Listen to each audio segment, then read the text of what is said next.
They went after our 5,000 students at our event there of high school and college kids. And look, I get attacked all the time. People say false things. I'm a public figure. But when you go after 16 and 17-year-olds that travel from across the country that then have to live for the rest of their life with a shadow over them because someone at ABC says that they might be linked to neo-Nazis. But look, what did it take for us to get to the point of an apology? We had to threaten a lawsuit, Jesse. And by the way, we're still Sunny Hostin had the emotional equivalent of a Wi-Fi connection in a cave when Charlie Kirk and Joe Rogan tag-teamed her ego into oblivion. Tears? Check.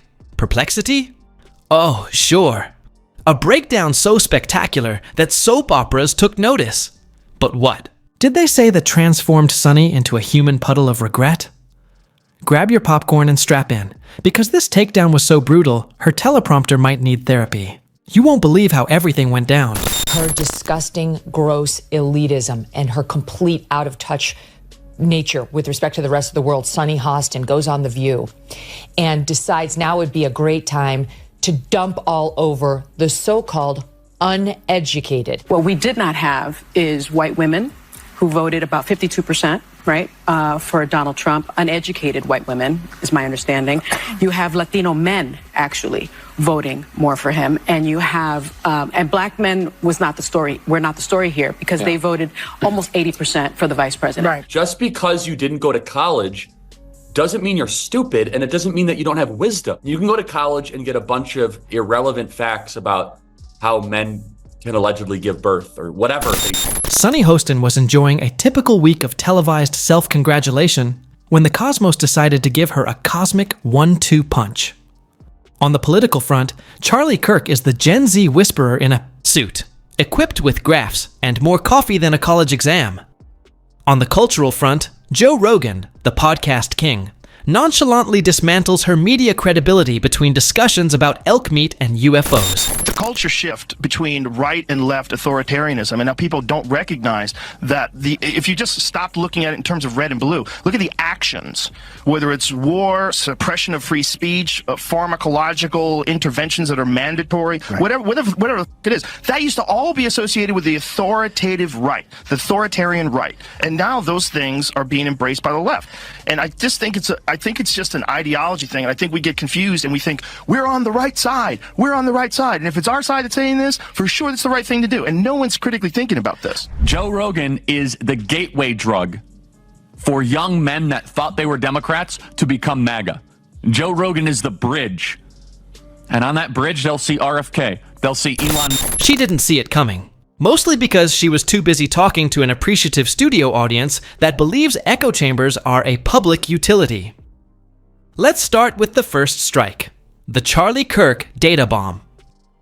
It's always exciting when someone takes a break from lecturing at a university with 3 protesters and a blue-haired dog to intellectually vaporize someone on national television without actually appearing. The point I'll say is this, is Sunny, do you guys thought that abortion was going to be this like quasi-zealot religious issue? I'm pro-life. If people in the audience aren't, that's fine. What I'm saying though, what gives me promise, and I think we can all agree on this, is that there are other issues that should animate and drive our politics other than this very divisive one. And I was really encouraged by that, Megan. Very encouraged, because the media was forcing this as an up or down vote on a referendum on a highly complicated, very emotional, very personal issue. And it turned out the American people were like, yeah, actually, these other 6 things matter more. Charlie Kirk, who is never afraid to say what everyone else with an economics degree and basic pattern, recognition is thinking, laid out the blueprint for elite media detachment with the finesse of a wrecking ball. And who better to represent that wonderful edifice of cluelessness than Sunny Hostin, the supreme priestess of progressive posture. Charlie Kirk's the founder and CEO of Turning Point USA and the author of the new book, The College Scam. So, Charlie, do you accept the View's apology? I mean, regardless of whether or not I accept it, the question is, do our students accept it? That's really what's at heart here. Well, it is the show that people love to hate. Yes, that's true. That's true. They get so much hate watching viral clips of them saying ridiculous things. I mean, it is a rabies-infested hen. Charlie didn't even have to name her. He just opened the bag of terrible takes that travel first class on the island View, talking points like voter suppression is omnipresent. Conservatives despise minorities, but in the ever-popular Republicans are rolling back the clock to 1952. Then he did something no studio crowd would dare do. He ran the numbers. Real ones. Things that bounce off Sonny's views like Nerf darts off a stone wall.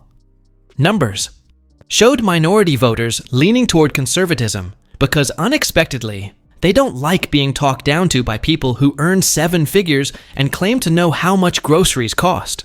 Charlie probed further, noting the irony of affluent TV commentators pontificating about tyranny from Manhattan balconies, sipping almond milk lattes, and explaining how the system is rigged. The only manipulated component is the show's applause sign. Then came the elitism nuke. Sonny, who has a permanent place in the gilded penthouse of media royalty, has unwittingly become the poster child for a class of commentators who think having a producer in your ear qualifies you as a philosopher. Charlie explained how these individuals keep confusing their tax brackets with moral authority. It's like getting life advice from someone who thinks Whole Foods is budget friendly. And the nerve of this woman to whom the country has given so much to try to dump on people who didn't go to college. Look at you. Look at your achievements. How do you like the so-called uneducated now, Sonny? Yeah, and again, by the way, rarely do you get the answer to a question in the question. And her whole question is exactly why there was a rebellion against them. Yes. Listen, just because you didn't go to college doesn't mean you're stupid, and it doesn't mean that you don't have wisdom. I always differentiate between knowledge and wisdom. You can go to college and get a bunch of irrelevant facts about how men can allegedly give birth or whatever they teach. I mean, or about North African lesbian poetry. Okay, that's fine, I guess. And although Kirk's analysis was deliberate, precise, and almost scholarly in tone, it hit where it hurt most. Credibility, not character, fashion sense, or even intelligence. The cold, hard delusion that Sonny's brand of politics is grounded in reality. If it were a boxing match, the towel would have been thrown in. But that was just round 1. Enter Joe Rogan, America's smart bar bouncer. Joe didn't show up in a suit or use pie charts. Nope. He entered the cultural octagon, shirt optional, armed with the holy instruments of every man, clarity and casual devastation. Sonny's chosen enemy? Common sense, a dangerous substance in media elite circles. Rogan's takedown didn't require a dossier or dissertation. It came wrapped in laughter and wiped out pretense. While Charlie Kirk examined the ideology, Rogan went for the absurdity of the media itself. Specifically, talk shows that masquerade as journalism but are basically group therapy for people allergic to introspection. He shredded the illusion of media virtue signaling, as if someone pointed out that the emperor not only has no clothes, but also hosts a panel on swimsuit ethics. The episode of you when you were on The View, when you were running for president, you got introduced as our friend Donald Trump. But does he really want to add President of the United States to his resume? A lot of people would like him to. Please let's find out, and please welcome my friend, Donald Trump. That's right. Whoopi Goldberg gives you a big hug and a kiss. Joy Behar gives you a big hug. Barbara Walters gives you a big hug. And then you actually started winning in the polls, and then the machine started working towards you. That red hat that says "Make America Great Again." Might as well just put a on. Rogan, with his signature mix of gym locker room wisdom and podcast philosopher charm, asked how media figures, like Sonny, became cultural gatekeepers in the first place. While Sonny obsesses over trendy hashtags, Rogan is out here questioning the entire point of her profession. That's the kind of host who turns every topic into a personal mission while claiming to speak for everyone else. He contrasted this with his own experience, talking to people who faced real crises, made hard decisions, and didn't consult their publicist before speaking their mind. The contrast was brutal. One side of the media treats suffering, poverty, and politics like a theme park. The other side lives it, talks about it, and dares to laugh at its madness. Rogan didn't need to say her name either. That's the beauty of a roast so sharp and accurate that the subject flinches even when not directly mentioned. He described talk shows as echo chambers of elite self-regard, where truth goes to die under a pile of polished sound bites. Kirk used analysis. Rogan used mockery. While Charlie brought facts, Joe brought farce. The result was the same. A woman whose entire media persona depends on never being challenged suddenly looked like a bad sketch from a news satire show. Talking to some of the best lawyers out there that are experts in this, and as you know, these things can be very complicated. There's a lot of facts and circumstances around it. But we're not going to let this go, because you should not be able to smear 5,000 high school and college kids and then just be able to walk away with it. And the reason they felt they needed to do that, Jesse, is because if they told their audience the truth, that when gas is the most expensive it's been, flights are super expensive, that 5,000 kids decided to spend a weekend in summer traveling across the country to go hear from conservative speakers, maybe the audience of The View would think twice about all of their ideas. That's why they felt so compelled to try to smear our wonderful summit this last week. Here's where it gets poetic. These two men, so different in style and tone, unintentionally synced like a lunar eclipse. Kirk brought the PowerPoint. Rogan brought the punchlines. Together, they didn't just question Sunny Hostin's credibility, they destroyed her narrative and left the studio without looking back. Then the internet took over. Memes, reaction videos, and viral threads spread faster than celebrity apologies. TikTokers reenacted the takedowns like Shakespeare in sweatpants. Sunny stayed silent. How do you respond to being dismantled by two people who didn't even name you? This wasn't a debate. It was a reckoning. The criticism wasn't personal, but hit the hollow core of her media image, built on network-funded righteousness. I get it. I also hate Joy Behar, so I don't love you, but I also hate that squawking bird, so I hate the whole thing. And frankly, that show, you want to talk about a show that set women back, is The View. You want to talk about that show, if the CIA is engineering, Antifa and fucking the Capitol riot, some crazy misogynist engineered The View, because there's nothing worse than The View. In terms of there are so many brilliant women out there. None of them are on The View. None of them have gone near the set of The View. Meanwhile, Charlie's clip is now being played in high school debate clubs as a masterclass in calm takedowns.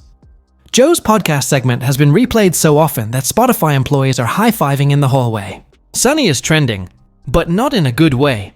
Someone changed the subject before we get a sequel. It's rare for political strategy and cultural instinct to align so perfectly against a single target.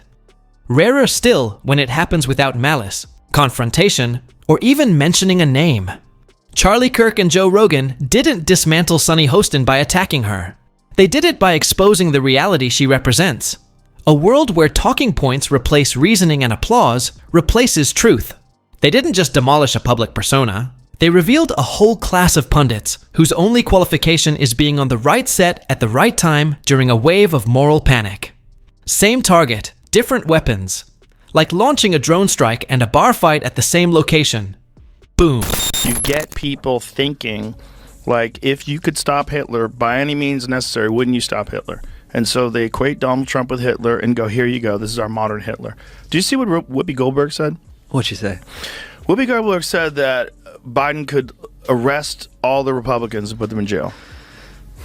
You just need to see how unhinged this kind of thinking is. Well, you know what Joe Biden could do? Joe Biden, you have to see it, because it's so on TV. crazy. She said on television. Charlie. Kirk appeared in his signature uniform, blue blazer, tight haircut, and the slightly smug expression of a kid who memorized the Constitution, including the footnotes. His delivery was pure policy, with surgical precision. He didn't swing wildly. He dismantled Sunny Hostin's media identity, contrived outrage, privileged detachment, and a TED Talk level overestimation of her influence. He never had to say her name. That's the art of it. Kirk's intellectual sniper fire cut through her philosophy like it was written on a View cue card. Then cue the smoke machine and unlock the cage. Joe Rogan enters. No script, no data. Just a podcast host with the vibe of a high school gym coach who moonlights as a conspiracy whisperer. While Kirk worked the chalkboard, Rogan knocked the door, off its hinges with a beer in one hand and a sarcastic, "You believe this crap?" in the other. Rogan's weapon wasn't data. It was the vibe check. He didn't debate Sunny Hostin. He exposed the absurdity of people like her thinking they're taken seriously. Where Kirk brought charts, Rogan brought the collective eye roll of middle America, and every Uber driver who's ever yelled at NPR. I mean, The View has to be, if you average out The View hosts, among the dumbest people on television. And so it's like they say the thing that people are thinking, but they say it very directly, so they expose whatever truth. But I don't think some of them are dumb. You don't think so? No, I don't think Sunny Hostin's You think it's deliberate? I think she's ideologically driven, and they have blinders on, for sure. I don't think Sunny's dumb. But Whoopi is certainly not the brightest person. And what she just said just doesn't make any sense. It's just like so silly to say. It's not a well thought out. Rogan didn't even need to name Sunny. He targeted the culture of fake punditry. People full of self-importance, using buzzwords, and always checking with their brand managers.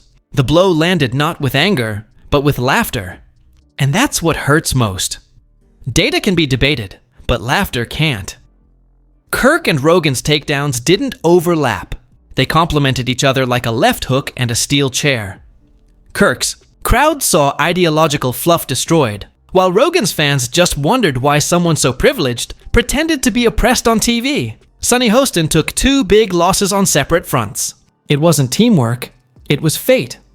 A rare moment when a policy expert and a podcaster agreed. Sunny's media bubble didn't burst, it imploded. She wasn't canceled or attacked. She was exposed. And the internet never forgot. Memes and clips keep resurfacing, proving that her collapse was quiet, complete, and undeniable. Once the moral compass of daytime TV, now just a punchline in a 2-front takedown. No comebacks, just reality-crushing idealism. And we'll keep watching and laughing like it's the first time. So what do you think? Drop your thoughts in the comments section below. And if you don't want to miss out on the hottest celebrity news, make sure to subscribe to Daily Finder.